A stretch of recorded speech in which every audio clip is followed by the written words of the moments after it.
പുനർജന്മം ഈ വാക്ക് കേൾക്കുമ്പോഴേ നമ്മുടെ മനസ്സിലേക്ക് വരുന്നതെന്താ? മിക്കവാറും ഹൈന്ദവ ബുദ്ധമതങ്ങളിലെ ആ ഒരു സങ്കല്പമായിരിക്കും അല്ലേ? പക്ഷേ ഇസ്ലാമിൻ്റെ ഉള്ളിൽ തന്നെ അധികമാരും കേൾക്കാത്ത പുനർജന്മത്തെപ്പറ്റി പറയുന്ന ഒരു രഹസ്യ പാരമ്പര്യമുണ്ട്. അതാണ് നമ്മളിന്ന് നോക്കാൻ പോകുന്നത്. ആ നിഗൂഢതയിലൂടെ ചുരുളഴിക്കാൻ പോവുകയാണ്. അപ്പോൾ നമുക്ക് തുടങ്ങാം. പക്ഷെ തുടങ്ങുന്നത് തന്നെ ഞെട്ടിക്കുന്നൊരു കഥ പറഞ്ഞുകൊണ്ടാണ്. ഒരിക്കലൊരു ഇമാം തൻ്റെ കൂടെയുള്ള ആളുടെ കണ്ണിലൊന്ന് പതിയെ തടവി. അയാളപ്പോൾ കഅബയെ വലം വയ്ക്കുന്ന തീർത്ഥാടകരെ നോക്കിക്കൊണ്ടിരിക്കുകയായിരുന്നു. പക്ഷെ ആ തടവലോടെ അയാൾ കണ്ട കാഴ്ച ആകെ മാറിപ്പോയി. മുന്നിൽ മനുഷ്യരെയല്ല അയാൾ കണ്ടത്, മറിച്ച് കുരങ്ങന്മാരും കരടികളും അങ്ങനെ പലതരം ജീവികളായിരുന്നു കഅബയെ ചുറ്റിക്കൊണ്ടിരുന്നത്. എന്തുകൊണ്ടായിരിക്കും അയാൾ അങ്ങനെ കണ്ടത്? ആ ചോദ്യത്തിനുള്ള ഉത്തരമാണ് നമ്മളിന്ന് തേടുന്നത്. അപ്പോൾ ഒന്നാമത്തെ ഭാഗം, അബ്രഹാമിക് മതങ്ങളിലെ പുനർജന്മം. നമ്മൾ വിചാരിക്കുന്നത് പോലെ പുനർജന്മം കിഴക്കിൻ്റെ മാത്രം ഒരാശയമാണോ? നമുക്ക് നോക്കാം. അതായത് ആത്മാക്കൾ മരിച്ചു കഴിഞ്ഞ് വീണ്ടും ഭൂമിയിലേക്ക് വരുന്നു എന്ന് കേൾക്കുമ്പോൾ തന്നെ നമ്മൾ സാധാരണയായി ഹൈന്ദവ ബുദ്ധമതങ്ങളെ പറ്റിയാണ് ഓർക്കാറ്. പക്ഷേ ശരിക്കും പറഞ്ഞാൽ യഹൂദ, ക്രിസ്ത്യൻ, ഇസ്ലാം മതങ്ങളടങ്ങുന്ന അബ്രഹാമിക് പാരമ്പര്യങ്ങളിലും ഈ വിശ്വാസത്തിന് നല്ല ആഴത്തിലുള്ള വേരുകളുണ്ട്. ഏറ്റവും അതിശയിപ്പിക്കുന്ന കാര്യം എന്താണെന്ന് വെച്ചാൽ, സാധാരണ വിശ്വാസികൾ പലരും ഇത് അംഗീകരിക്കാറില്ല, അല്ലെങ്കിൽ നിഷേധിക്കാറാണ് പതിവ്. പക്ഷേ ഇതിൻ്റെ സൂചനകൾ അവരുടെ വിശുദ്ധ ഗ്രന്ഥങ്ങളിൽ തന്നെ ഒളിഞ്ഞുകിടപ്പുണ്ട്. ഒരു ഉദാഹരണം പറയാം. യേശുവിൻ്റെ കാലത്ത് അന്നത്തെ യഹൂദർ അദ്ദേഹത്തോട് ചോദിക്കുന്നുണ്ട്, നിങ്ങൾ ഇരേമിയ പ്രവാചകന്റെയോ ഏലിയ പ്രവാചകന്റെയോ പുനർജന്മമാണോ എന്ന്. ഒന്ന് ആലോചിച്ചു നോക്കും. അവർക്ക് പുനർജന്മത്തിൽ വിശ്വാസമില്ലായിരുന്നെങ്കിൽ അങ്ങനൊരു ചോദ്യം തന്നെ വരില്ലല്ലോ, അല്ലേ? ഓക്കെ, അപ്പോൾ അടുത്ത ഭാഗത്തേക്ക് കടക്കാം. ഭാഗം 2, ആത്മാക്കളുടെ 4 വഴികൾ. ഒരാത്മാവിന് ഏതൊക്കെ രൂപത്തിൽ പുനർജനിക്കാൻ പറ്റും? ആ കർമ്മത്തിന്റെ വഴികൾ എന്തൊക്കെയാണെന്ന് നമുക്ക് വിശദമായിട്ട് നോക്കാം. അപ്പോൾ ഈ വിശ്വാസപ്രകാരം ഓരോ ആത്മാവിനും അടുത്ത ജന്മം എന്തായിരിക്കുമെന്ന് തീരുമാനിക്കുന്നത് അവരുടെ മുൻജന്മത്തിലെ പ്രവൃത്തികളാണ്, അതായത് കർമ്മം. ഇനി അവർ മനുഷ്യനായിട്ട് തന്നെ ജനിക്കുമോ, അതോ മൃഗമായിട്ടോ ഒരു മരമായിട്ടോ ജനിക്കുമോ? ആ 4 വഴികൾ ഏതൊക്കെയാണെന്ന് നമുക്ക് നോക്കാം. അപ്പോൾ ആദ്യത്തെ വഴി, അതിനെ നാസിക് എന്നാണ് പറയുക. അതിൻ്റെ അർത്ഥം പകർത്തുക അല്ലെങ്കിൽ ഒരു കോപ്പി എന്നൊക്കെയാണ്. ഇതാണ് ഏറ്റവും സാധാരണയായി സംഭവിക്കുന്ന ഏറ്റവും ലളിതമായ പുനർജന്മം. അതായത് ഒരു മനുഷ്യന്റെ ആത്മാവ് മരണത്തിനു ശേഷം പുതിയൊരു മനുഷ്യ ശരീരത്തിൽ തന്നെ പുനർജനിക്കുന്നു. ചില സമയത്ത് ഈ പുതിയ ശരീരത്തിന് പഴയ ശരീരത്തിന്റെ അതേ സ്വഭാവമോ അല്ലെങ്കിൽ കാഴ്ചയിൽ സാമ്യമോ ഒക്കെ ഉണ്ടാകാമെന്നും ഇവർ വിശ്വസിക്കുന്നു. ഇനി രണ്ടാമത്തെ വഴി, ഇതാണ് മസിക്. ഇവിടെ മുതലാണ് കാര്യങ്ങൾ കുറച്ച് സീരിയസ് ആകുന്നത്. ഇതൊരു വെറും പുനർജന്മമല്ല, ഇതൊരു ശിക്ഷയാണ്, കർമ്മം കൊണ്ടുള്ള ശിക്ഷ.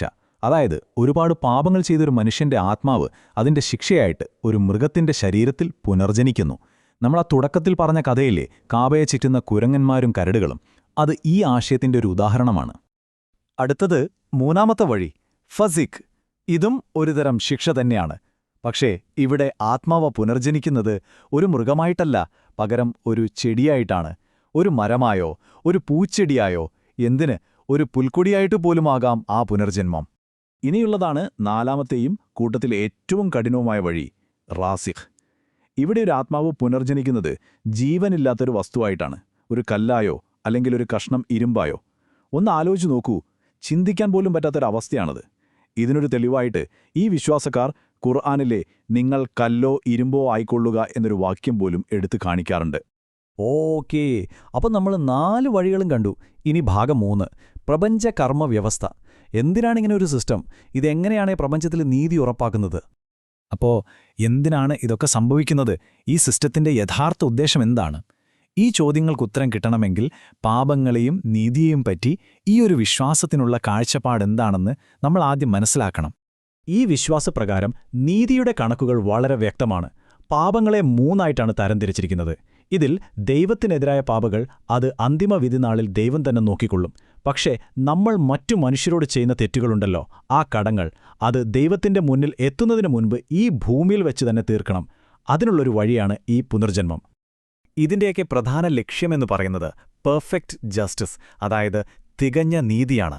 നമ്മൾ എപ്പോഴും ചോദിക്കാറില്ലേ, എന്തുകൊണ്ടാണ് ചിലർ പണക്കാരായും ചിലർ പാവപ്പെട്ടവരായും ജനിക്കുന്നത്? അതിനൊരു ഉത്തരമാണ് ഈ കർമ്മചക്രം. ഈ ജന്മത്തിൽ ഒരു പണക്കാരനായി ജീവിച്ച ആൾ അടുത്ത ജന്മത്തിൽ ഒരുപക്ഷേ ദാരിദ്ര്യമെന്താണെന്ന് അനുഭവിച്ചറിയും. തിരിച്ചും സംഭവിക്കാം. അങ്ങനെ ജീവിതത്തിന്റെ എല്ലാ വശങ്ങളും അനുഭവിച്ച് ആ പ്രപഞ്ചത്തിന്റെ നീതിയുടെ തുലാസ് കറക്റ്റായി നിൽക്കും. അപ്പോൾ ഇനി നാലാമത്തെ ഭാഗം, മൃഗമായി മാറുന്ന അർശിക്ഷ. ഇനി നമ്മൾ നോക്കാൻ പോകുന്നത് ഈ വിശ്വാസത്തിന്റെ ഏറ്റവും വിചിത്രവും അതേസമയം ഏറ്റവും ശ്രദ്ധേയമായൊരു ഭാഗമാണ്. അതായത് ആ മസിക് എന്ന ശിക്ഷയുടെ കൂടുതൽ വിവരങ്ങൾ. ഈ ശിക്ഷയുടെ യഥാർത്ഥ ഭീകരത എന്താണെന്ന് വെച്ചാൽ, ഒരാൾ മൃഗമായി പുനർജനിക്കുമ്പോൾ അയാൾക്ക് തന്റെ പഴയ മനുഷ്യജന്മത്തെക്കുറിച്ചുള്ള ഓർമ്മകൾ ഒട്ടും നഷ്ടപ്പെടില്ല. ഒന്ന് ആലോചിച്ചു നോക്കൂ, താനൊരു മനുഷ്യനായിരുന്നു എന്ന പൂർണ്ണ ബോധത്തോടെ ഒരു മൃഗത്തിന്റെ ശരീരത്തിൽ ജീവിക്കേണ്ടി വരിക. അതൊരു വെറും ശിക്ഷയല്ല, അതൊരു തടവറയാണ്, അതും ബോധമുള്ളൊരു തടവറ. ഓരോ പാപത്തിനും അതിന് ചേർന്നൊരു ശിക്ഷയുണ്ട്. ഈ കാണുന്ന പട്ടിക നോക്കിയാൽ ആ ഒരു കർമ്മപരമായ നീതി നമുക്ക് മനസ്സിലാകും. ഉദാഹരണത്തിന്, ഒരു സ്വേച്ഛാധിപതിയായ രാജാവ് പുനർജനിക്കുന്നത് സിംഹമായിട്ടായിരിക്കും. തീർത്ഥാടകരുടെ സാധനങ്ങൾ മോഷ്ടിച്ച കള്ളൻ വവ്വാലായി മാറും.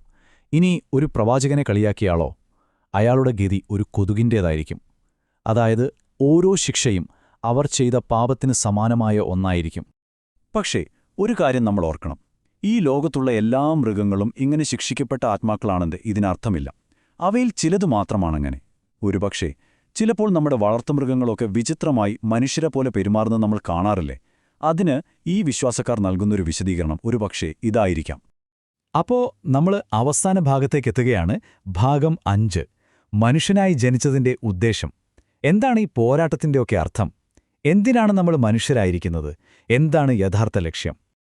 ഈ വിശ്വാസപ്രകാരം ഓരോ മനുഷ്യശരീരവും ശരിക്കും പറഞ്ഞാൽ ഒരു യുദ്ധക്കളമാണ്. രണ്ടു വലിയ ശക്തികൾ തമ്മിൽ പോരടിക്കുന്ന ഒരു യുദ്ധക്കളം. ഒരു ഭാഗത്ത് നമ്മുടെ ബുദ്ധി, നമ്മുടെ വിവേകം, ആത്മീയത, മറുഭാഗത്ത് നമ്മുടെ ശാരീരികമായ ആഗ്രഹങ്ങൾ, മോഹങ്ങൾ. ഈ യുദ്ധത്തിൽ ആര് ജയിക്കുന്നു എന്നതിനെ ആശ്രയിച്ചിരിക്കും നമ്മുടെ അവസാന വിധി. അപ്പോൾ ഒരു മനുഷ്യന് സംഭവിക്കാൻ സാധ്യതയുള്ള 2 കാര്യങ്ങളെയാണ് ഇവിടെ കാണിക്കുന്നത്. ഒരാളുടെ ബുദ്ധിയും വിവേകവും അയാളുടെ ആഗ്രഹങ്ങളെ ജയിച്ചാൽ അയാളുടെ ആത്മാവ് വിജയിക്കുന്നു. അയാൾ മാലാഖമാരെക്കാൾ ഉയർന്ന സ്ഥാനത്തെത്തുന്നു. എന്നാൽ നേരെ മറിച്ച് ആഗ്രഹങ്ങൾ ബുദ്ധിയെ കീഴടക്കിയാലോ, അയാളുടെ ഉള്ളിലെ മൃഗം വിജയിക്കുന്നു. അയാൾ മൃഗങ്ങളെക്കാൾ മോശമായ അവസ്ഥയിലേക്ക് താഴ്ന്നു. അപ്പോൾ ഇത്രയും നിഗൂഢമായ കാര്യങ്ങൾ കേട്ടുകഴിയുമ്പോൾ നമ്മൾ ഓരോരുത്തരും നമ്മളോട് തന്നെ ചോദിക്കേണ്ട ഒരു ചോദ്യമുണ്ട്. നിങ്ങളുടെ ഉള്ളിൽ നടക്കുന്ന ആ യുദ്ധത്തിൽ ആരാണ് ജയിക്കുന്നത്? നിങ്ങളുടെ ബുദ്ധിയാണോ അതോ നിങ്ങളുടെ ആഗ്രഹങ്ങളാണോ? ചുരുക്കി പറഞ്ഞാൽ, നിങ്ങളുടെ ജീവിതം നിങ്ങൾ ഒരു മനുഷ്യനാണെന്ന് തെളിയിക്കുന്നുണ്ടോ? ഇതൊന്നാലോചിച്ചു നോക്കൂ.